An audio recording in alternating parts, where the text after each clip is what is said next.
Welcome to the Iconics Genesis 64 video guide. This video discusses some of the various ways to configure the position and appearance of GraphWorX64 displays when in runtime mode. When you put your GraphWorX display in runtime, by default it will look like this. So you have a title bar, you have the ribbon bar, which is of course collapsible. You just need to double click on it to close it, or double click again to show it again. We have scroll bars, we have status bar. We can resize the window, so we can make it smaller, bigger, we can minimize it, and so on. Now, this is okay for the default application, but you may want to customize the appearance of this window. And you can do that from this displays property. So here we look for the specify runtime window properties. If you leave this property set to false, the system will use the default settings for it. You can change this to true by double-clicking on the name or by using the drop-down on the right. And a new set of properties will appear down here. So let me put it to false. We don't see the other property.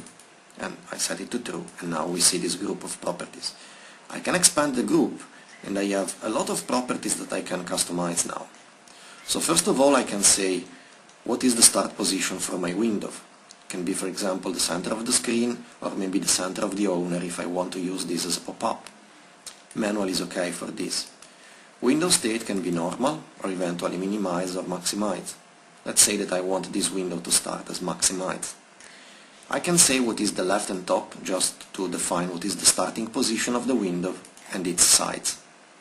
You can hide the title bar, or you can put some text in it. By default it will say GraphWorX and so on. You can put, for example, your company name or some value coming from the data browser. So it could be a language alias to make the title localizable, or it can even be a data source.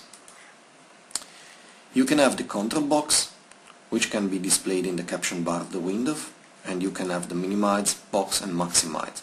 So let me hide all of these and also the title bar, just to make you see what happens when I disable some of these. You can hide the outer border if you want, and you can make the window not resizable if you have it at a specific size and you don't want the user to be able to change it. I don't want my window to be a tool window, and I want to hide the inner border. Scroll bars can be hidden if you want, and the ribbon can be hidden as well. So you set this property to false. I don't want the menu to be visible, and not even the navigation bar and the status bar. So I'm hiding as many things as possible. I can also set the window to be the topmost, but I will leave this to false for now. The last property, override previous display, can be used, for example, to override the properties that have been used for the previous display. If you leave this to false, then this page will use the properties coming from the previous display that you may have browsed before getting to this page. Now, because this is the first page we will put in runtime, this property makes no difference here. So I can go in runtime and let you see how this page looks like now. So as you can see, we have a white rectangle here because we have hidden everything that we could. Now, if you want to go back in configuration mode, you can right click anywhere and select show main menu just to go back. So I can click on configure and go back.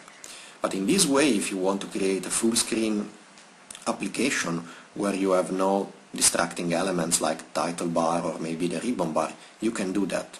And of course you can customize this variable to have an almost infinite set of different possible views for your application.